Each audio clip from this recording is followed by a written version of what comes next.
That morning began like any other ordinary day, yet my heart felt unusually light. I woke up before the alarm, watching the pale sunlight slip through the curtains and rest gently on the walls of our bedroom. My husband lay beside me, facing away, his breathing steady. For a moment, I simply watched him, convincing myself that this quiet familiarity was love. "Get ready early today," he had said the night before. "We'll go buy gold." Gold, the word echoed in my mind as I got out of bed. In our culture, gold wasn't just metal. It was security, tradition, promise to me. It meant something more intimate. I believed it was his way of saying we were rebuilding, that despite the distance growing between us lately, we were still us. I chose my clothes carefully, not to impress him but to remind him. I wore the sari he once bought me after our first big argument, the one he said made me look calm and strong at the same time. I braided my hair neatly and applied just enough makeup to look alive, not desperate. While getting ready, I caught my reflection in the mirror and smiled softly. "Today will be good," I whispered to myself. At breakfast, he barely spoke. His phone buzzed once or twice, and he turned it face down on the table. I didn't question it. I had stopped questioning many things over the past year, telling myself that marriage meant patience, that love sometimes went quiet. The drive to the market felt longer than usual. The city moved around us, vendors shouting, bikes rushing past, the honk of impatience everywhere. But inside the car there was only silence. I tried to start a conversation, mentioning the design I liked, hinting at bangles or maybe a small necklace. "We'll see," he replied, eyes fixed on the road. Those words settled heavily in my chest. When we finally reached the jewelry market, he parked the car and stepped out quickly. The shops glittered under bright lights, glass displays filled with gold that caught the sun and reflected it back in blinding confidence. "Wait here," he said suddenly before I could step out. "Let me check prices first. It'll be crowded inside." I hesitated. "Shouldn't we go together?" He forced a smile. "Just a few minutes." I nodded, sitting back as he walked away. I watched him disappear into one of the largest jewelry stores, his reflection briefly flashing in the glass doors. Minutes passed. Something felt wrong. It wasn't jealousy or suspicion at first. Just a quiet discomfort, like a thread pulling at my chest. I tried to distract myself, scrolling through my phone, but my fingers trembled. A strange thought crossed my mind. Why didn't he want me inside? Without fully deciding to, I stepped out of the car. The store was bright, filled with soft music and the murmur of voices. I walked slowly, careful, my heart pounding louder with every step. I told myself I was overthinking. I told myself this was silly. Then I saw him. He was standing near the counter, leaning slightly forward. His posture relaxed in a way I hadn't seen in a long time. And beside him stood a woman. She was young, confident, smiling openly as she tried on a gold bracelet. My husband watched her with an expression that made my stomach drop, attention, warmth, familiarity.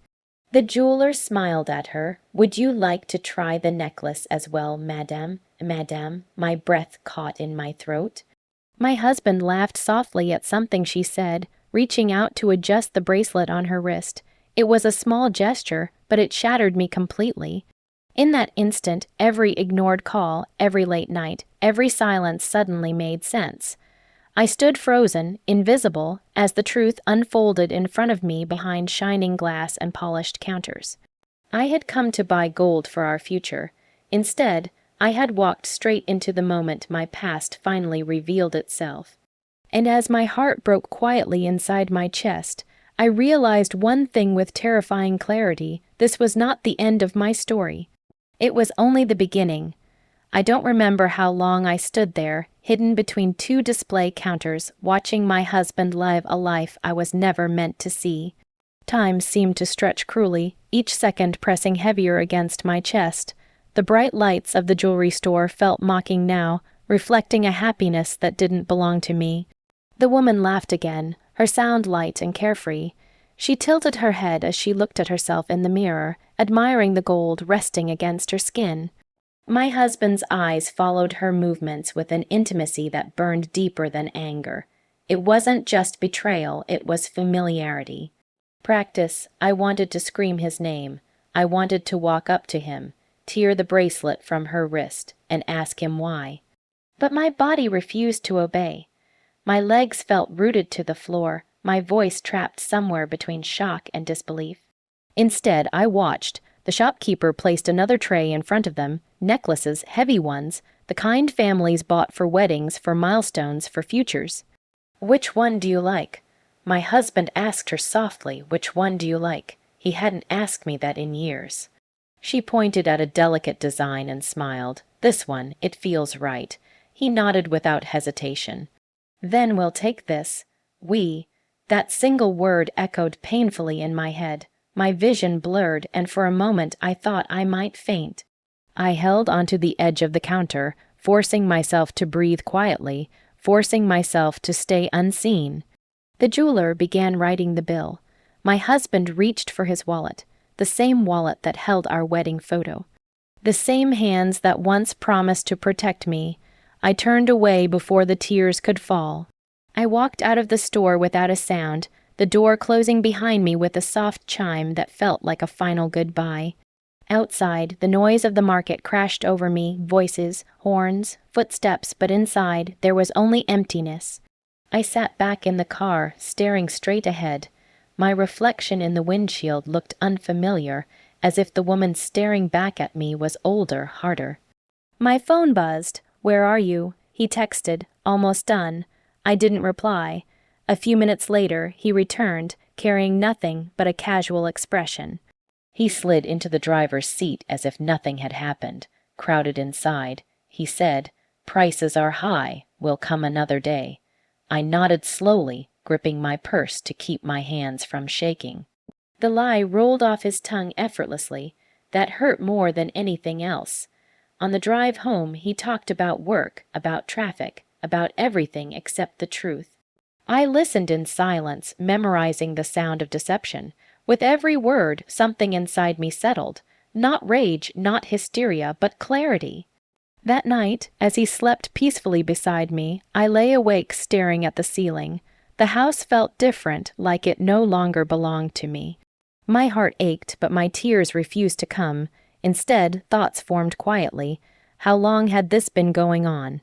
How many lies had I believed? How many times had I blamed myself? I reached for his phone while he slept, my hands steady now. There it was, messages filled with affection that had never been meant for me, late, night calls, pet names. Promises, the truth was cruel, but it was complete. I put the phone back exactly where it was. In that moment, I made a choice. I would not confront him, not yet. I would not beg, cry, or break in front of him. He thought I was blind. He thought I was weak. I would let him keep thinking that. As dawn approached, I finally closed my eyes not as a trusting wife, but as a woman who had seen the truth and survived it. Behind the glass of that jewelry store, my marriage had ended, but behind the silence of that bedroom, my revenge was being born. By morning, I had perfected my mask. I moved through the house like I always did, quiet, efficient, unremarkable. I made tea, packed his lunch, asked about his day ahead. He looked at me with the same careless ease, completely unaware that the woman standing in front of him was no longer the one he had deceived so easily. That ignorance became my strength. I began to observe instead of react. Every late night call, every sudden errand, every excuse now felt like a thread I could pull whenever I wanted.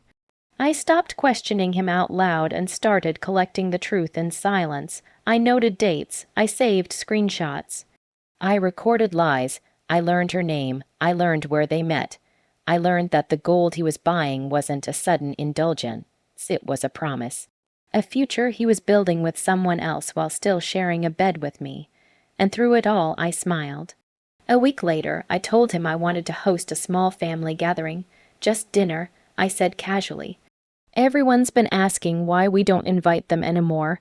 He hesitated for half a second, then shrugged. Sure, do whatever you want. Do whatever you want. I almost smiled at how little he knew. I invited his parents, his siblings, a few close relatives. I even sent a polite message to her, pretending to be unaware of who she really was. I told her my husband spoke highly of her and that I would love to meet her properly. She replied with a hesitant yes. The evening arrived quietly. I dressed simply, elegantly, nothing dramatic. The house filled with familiar voices, laughter, the clinking of cups. My husband played the perfect host, relaxed, confident, unaware of the storm forming around him. She arrived last. When I saw her standing at my doorway, dressed carefully, nervous eyes scanning the room, something inside me steadied. She wasn't my enemy, she was a witness. Dinner passed smoothly, too smoothly. My husband laughed, joked, even poured drinks, his ease unsettling. When everyone had finished eating, I stood up, holding my phone loosely in my hand. I just wanted to say something. I began, my voice calm enough to surprise even me. The room quieted. This family means a lot to me. I continued, and I believe honesty is the strongest foundation of any relationship. My husband looked at me then, confused. I met his gaze and smiled. I connected my phone to the television. The first image appeared him and her at the jewelry store. A murmur spread across the room, then messages, voice notes, dates, locations, evidence unfolding one by one, undeniable and clear. His mother gasped softly. His father stood up slowly, as if his legs could no longer hold the weight of what he was seeing. My husband rushed forward. "Stop this nonsense," he shouted, reaching for the remote. I stepped back, my voice steady. "Let it play." Silence fell again, heavier this time. The final image appeared, the gold necklace resting against her neck, his hand visible near the clasp.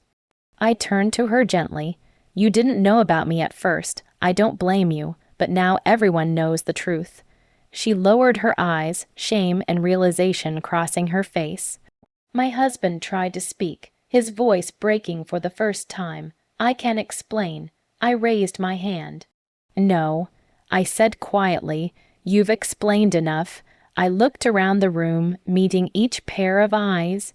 "I came here to buy gold for our future. Instead, I learned my marriage was already sold.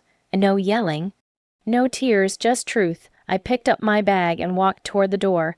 Behind me, the house filled with whispers, disbelief, and the sound of something collapsing. I didn't look back because the trap had closed perfectly, and he knew it. I didn't go far that night. I drove until the city lights blurred into a soft glow and parked near a quiet road, resting my forehead against the steering wheel. For the first time since the truth had shattered my world, I allowed myself to breathe. Not cry, just breathe. The kind of breath that comes after a storm has finally passed. My phone vibrated endlessly. His name flashed across the screen again and again. I didn't answer. Silence had become my most powerful response. By morning, the story had already spread. In families like ours, truth travels faster than lies ever expect. Relatives called, some in shock, some in sympathy, others simply searching for details. I listened quietly, responding only when necessary. I didn't need to explain myself. The evidence had spoken for me. He came to my parents' house later that day. He looked smaller somehow. His shoulders slumped, his confidence stripped away. The man who once believed he could live two lives now struggled to stand in one. "Please," he said, his voice cracking. "Let's talk." I looked at him calmly, noticing how his eyes avoided mine. "You've already spoken enough," I replied. He tried to justify himself stress, misunderstanding, loneliness, excuses wrapped in regret. I let him finish without interruption, then asked one simple question. "Did you plan to tell me?" He said nothing. That silence was my answer. Over the following weeks, the consequences unfolded quietly but relentlessly. His family withdrew from him, their disappointment heavier than anger. Invitations stopped. Conversations ended when he entered the room. The woman he had chosen left, unwilling to carry the weight of public shame and broken trust. He had lost not his wealth, not his job, but his image. His carefully built respect dissolved in the light of truth. As for me, I rebuilt slowly. I focused on myself for the first time in years. I slept peacefully. I laughed without guilt. I rediscovered parts of me I had buried under patience and compromise. Every day I felt stronger not because I had won, but but because I had survived with dignity. One afternoon, I went back to the jewelry market alone. The same shops glittered unchanged, the same gold shone behind the glass. I stepped into a store and asked to see bangles. The shopkeeper smiled and laid them out carefully. I chose a simple pair, elegant, unassuming, strong. As I paid, I realized something important. Gold doesn't symbolize ownership. It symbolizes value, and I finally understood my own. When I left the store, the sun felt warmer, the air lighter. I wasn't carrying revenge in my heart anymore. I had already taken what mattered most, my self-respect. Months later, I heard his name again in passing. People still remembered. Some stories fade quickly, others leave a permanent mark. His betrayal had become one of those stories. Mine had become something else entirely. I wasn't the woman who went to buy gold for her marriage anymore. I was the woman who walked away with her dignity, her truth, and her future intact, and that was the sweetest revenge of all.